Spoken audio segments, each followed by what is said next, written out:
where the guru's saying, oh yeah, I'm enlightened because I purified my ego, dissolved it or something, and now look at me, freaking loving it. You kind of looked at that and probably had less success, and then you've got the more nuanced non-duality thing comes along, and the guy's basically saying the same thing now. He's like, yeah, look, I had a realization. And you're like, oh, a realization, like, so you realize something and on an intellectual level. And he's like, no, not an intellectual level, it's like a deeper realization. And now I'm like the guru bloke, are you saying you're enlightened? They don't really want to say enlightened, but they're like, of course they're saying that. They're saying, yeah, I'm enlightened. So you're like, I want to have that realization. But you already had it. You already had that realization when you understood the original point.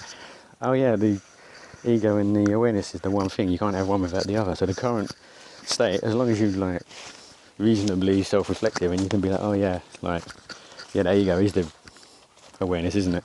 And it's the only thing that you can experience. Like you might do some meditation and experience a gap between thoughts, but all you're seeing is like that's a thought called the gap between thoughts.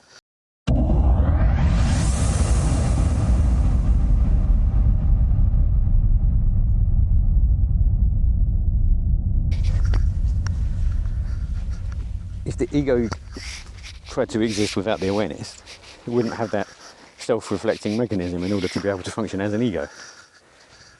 And if the awareness just existed without the ego, there's nothing to be aware of. It would be a nothingness. And I'm fairly sure that the texts do say it like this, which is kind of where this whole thing leads to, actually. I'm fairly sure that the texts do say it like this, that the awareness and the ego are the same thing, but it kind of gets interpreted just automatically as being like it's the awareness part which is the important part. The awareness is the nothingness.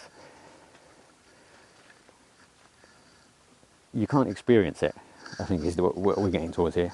If you was to just go into a state of pure awareness, based on the definitions that we're kind of giving it, it wouldn't be able to have any experiences, because experiences can only be had in the context of the ego. Now, I'm saying some, in a way, making what is that a bold claim? To believe that statement, well, it's not a claim, but it's a statement. To believe that statement, you would have to kind of go along with the idea.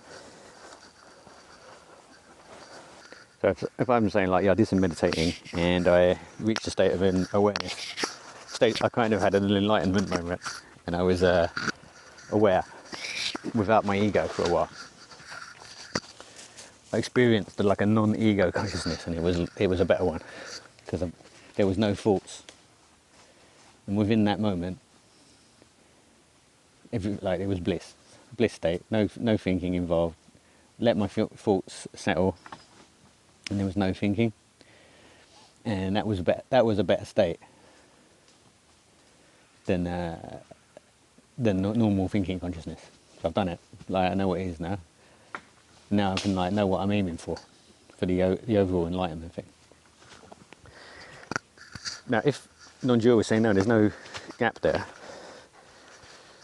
It's the ego being separated from the awareness is the illusion. So which one is it? You can have the awareness state independently of the ego state, even though we're saying there's not a duality there.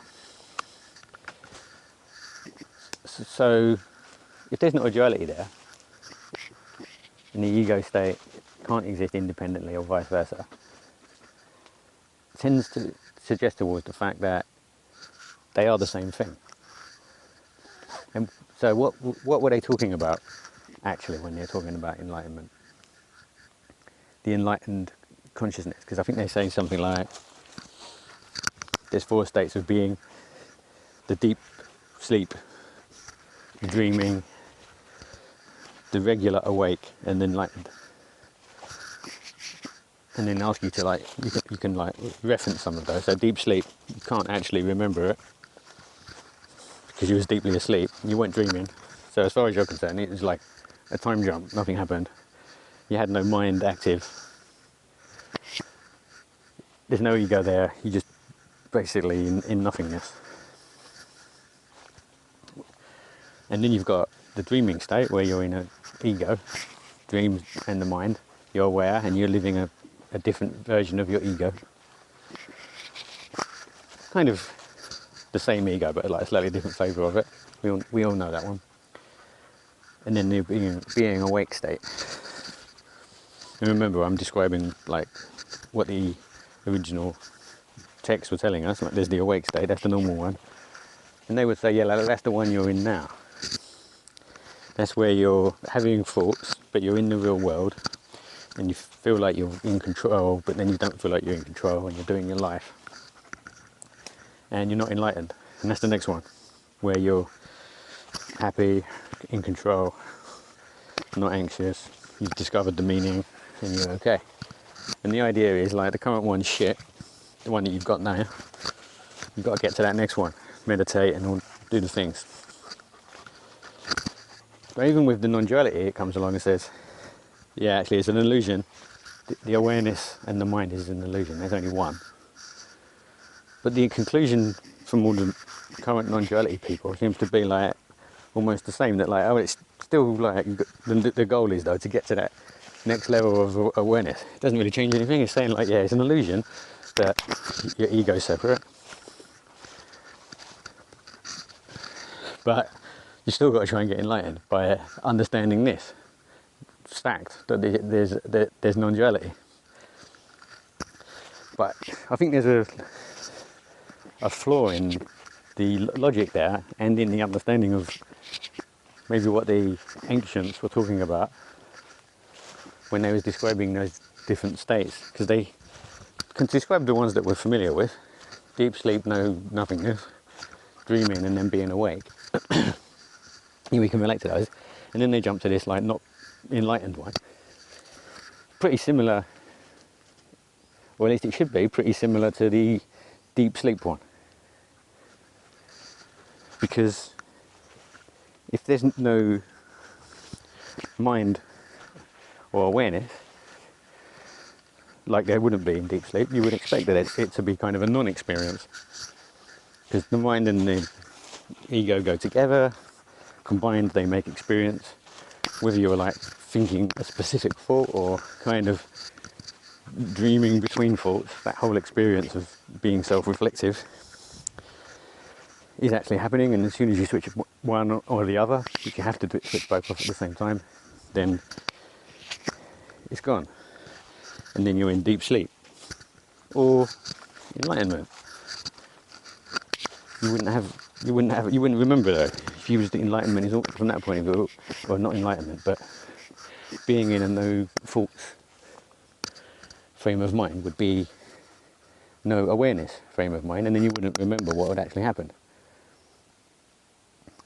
And you come out of the other end, you'd be like, well, maybe I feel relaxed because I was like basically asleep for so many minutes or hours or whatever.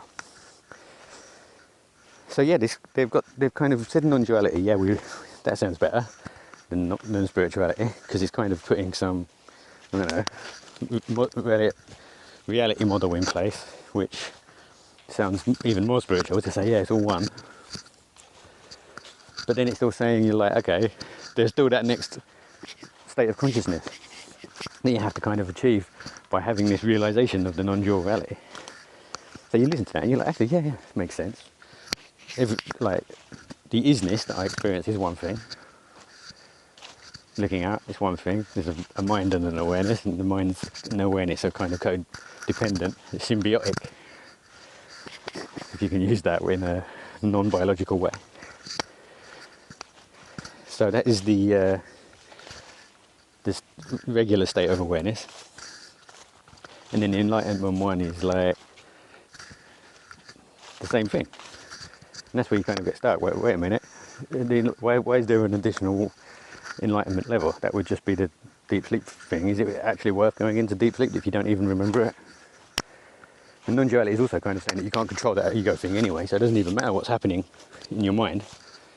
Like, you can't control it. It's not an individual thing. It's just a random, like, we're rolling along. It's like a pre-programmed set of thoughts.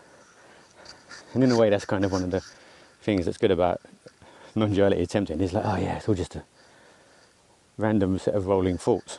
So I'm not even responsible for anything. So it kind of takes the edge off. It's like, yeah, don't blame me. It's like not even a wheel. It's just reality happening.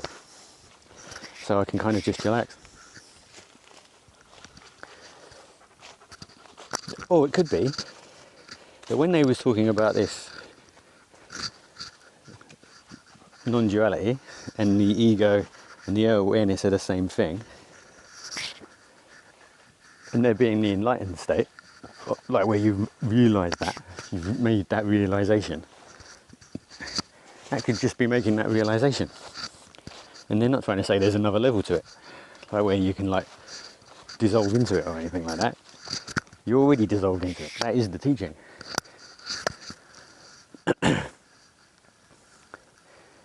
Because the awareness and the ego function together, you can't have one without the other, and that's the only thing that you can experience. Otherwise you're in deep sleep state. And maybe you can meditate and get into that state as well. Just this, like, there is nothing, a nothingness while you're meditating. But maybe some people can just go into a nothingness and they come out of it and they're like, oh, nothingness for that period of time. That might have some psychological and spiritual benefits, but it does seem to be exactly the same thing as being asleep. So if you're making these, yeah, so if the awareness and ego thing is the isness, they're combined together, you can't escape it. If you're conscious, you're in the ego. But you've made this non-dual guy explain it to you, and you're like, oh yeah, I have got that realization now. But in order to have that realization, I was already kind of quite a self-reflective person anyway, compared to the version of me when I was 8 years old. So when I was 8 years old, I had the awareness and the ego, same as everyone does once the awareness kind of develops its ego as the children get older.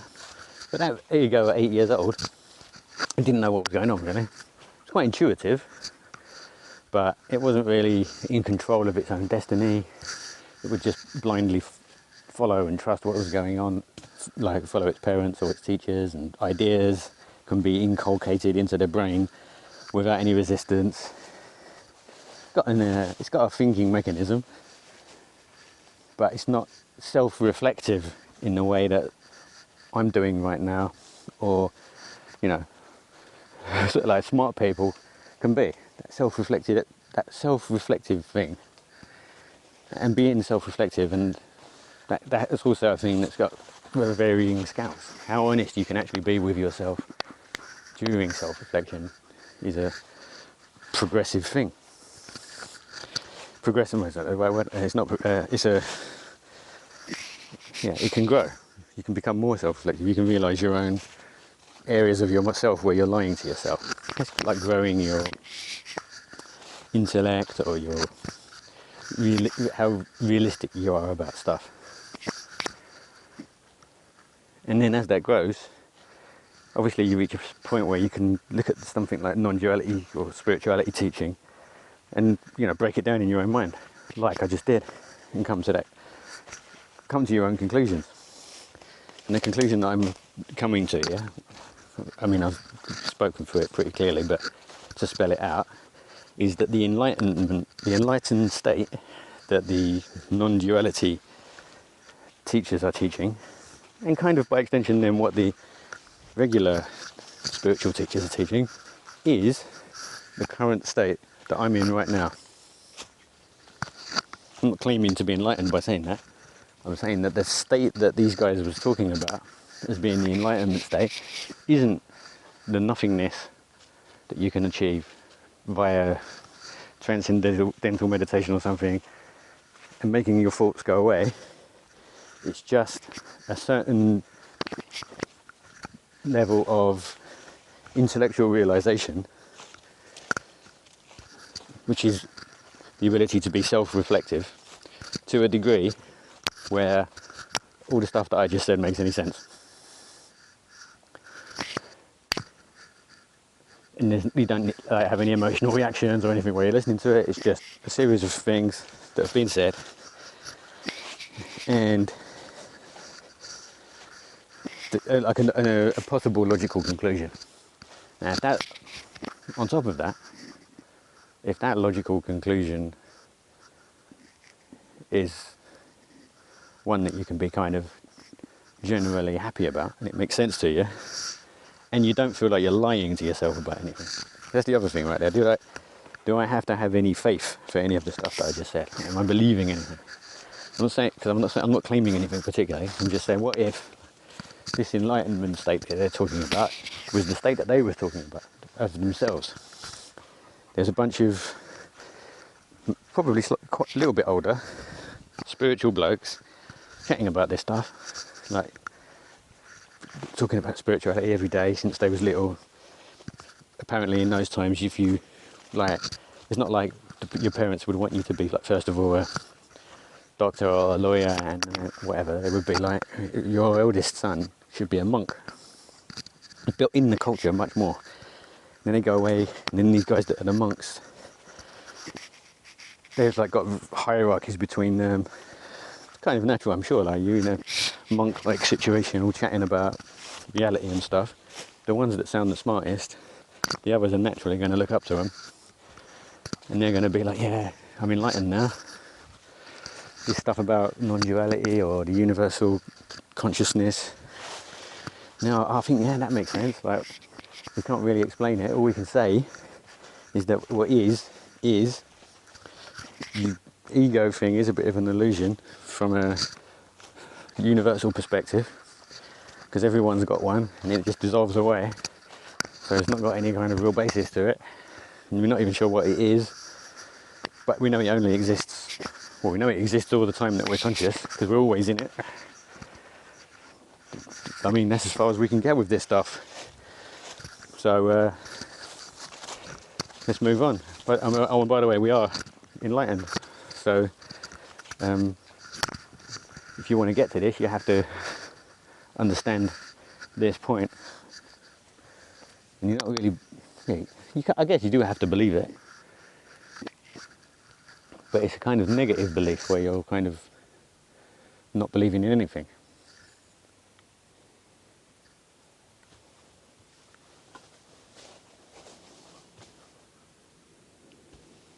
So you've come to a thing where you're essentially saying, no, I don't believe in a higher level of consciousness in that sense. Even if it was higher, it's still going to be within this framework, right, of the ego and the awareness coexist. So if it's going to be a more refined version of that, in the context from reality, that you can see with, that you can feel yourself. What's a more refined version of your current thinking apparatus? It's one which is more, it's got more experience in kind of, in that sense, it's wiser. It's more able to self-reflect honestly. And like, if you've got any addiction, like I'm addicted to coffee, I'm going to just say, I'm not addicted to coffee, but I can like have a deeper understanding of what an addiction is and look at it honestly and say that I am. And there's other addictions that I've had, for example, and I've kind of gone through psychological processes of thinking about them, dealing with them. And then there's relationship stuff. How do you feel about relationship? Like, add all this stuff together and feel like you're not blaming anyone, lying to yourself, holding, making excuses for anything. Everything just is what it is. It's a kind of self-acceptance in a more of a stoic kind of way. So that's a stoic kind of way. That's kind of more of a Western idea. I'm not sure like how old. I think all the way back. I think it's not, it's back to Greek philosophy, where the Stoic idea is like just kind of like stiff upper lip. It's like a British phrase to mean like, you just kind of accept things as they are and make the best of it. But I'm using it in a slightly more softer way, I think, where I'm saying like, you've got to accept reality for what it is and not really believe anything specifically, but just kind of go through with it. Makes it sound negative, but obviously you're still going to have, so another thing here is that you're still going to have pain and anxiety and ups and downs. You kind of give up on one of your earlier wants, which was to try to get to a state where you don't have any anxiety. You're like, I want to get enlightened and I don't have this anxiety anymore.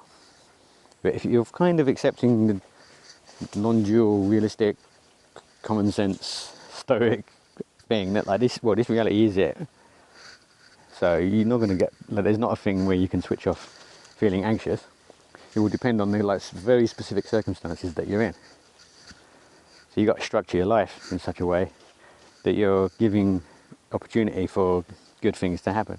And that's going to be a really huge sliding scale, obviously. Like, not trying to necessarily avoid pain, but just structure your life in a sensible way. And you still feel the up, and you're still going to feel the ups and the downs. I think your ups and your downs are both going to be less pronounced though.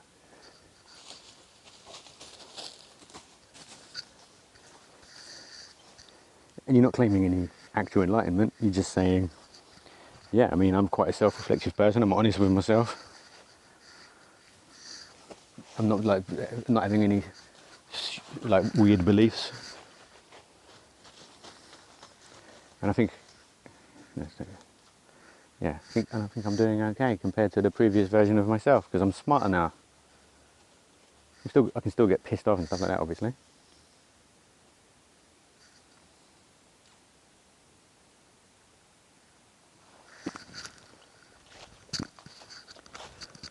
Yeah, so then you go back and you're looking at these descriptions of non-duality, and yeah, looking at it, after going through that whole thought process myself anyway, looking at people talking about non-duality, I just keep thinking like, why do they keep acting as if there's a realization to be had on a spiritual level that's going to give them some kind of peace that the guy explaining it's got? And it doesn't seem any different to me than the other more mainstreamy version of non-duality, of spirituality, where the guru's saying, oh yeah, I'm enlightened because I purified my ego, dissolved it or something, and now look at me, freaking loving it. You kind of looked at that and probably had less success, and then you've got the more nuanced non-duality thing comes along, and the guy's basically saying the same thing now. He's like, yeah, but I had a realization. And you're like, oh, a realization, like, so you realize something on an intellectual level. And he's like, no, not an intellectual level, it's like a deeper realization. And now I'm like the guru bloke, are you saying you're enlightened? They don't really want to say enlightened, but they're like, of course they're saying that. They're saying, yeah, I'm enlightened. So you're like, I want to have that realization. But you already had it. You already had that realization when you understood the original point.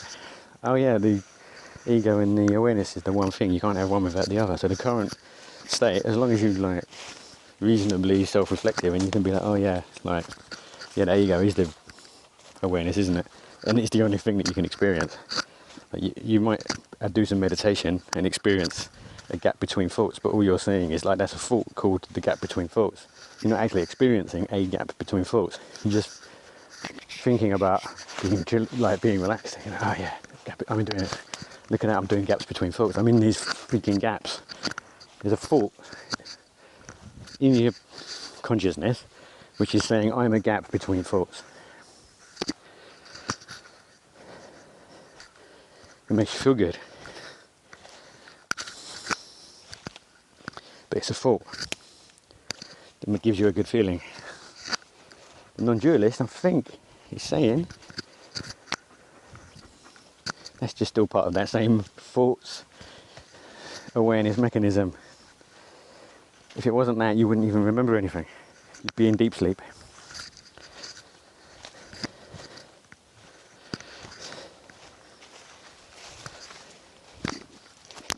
I think that's my best description of it. Now, you're likely to disagree, so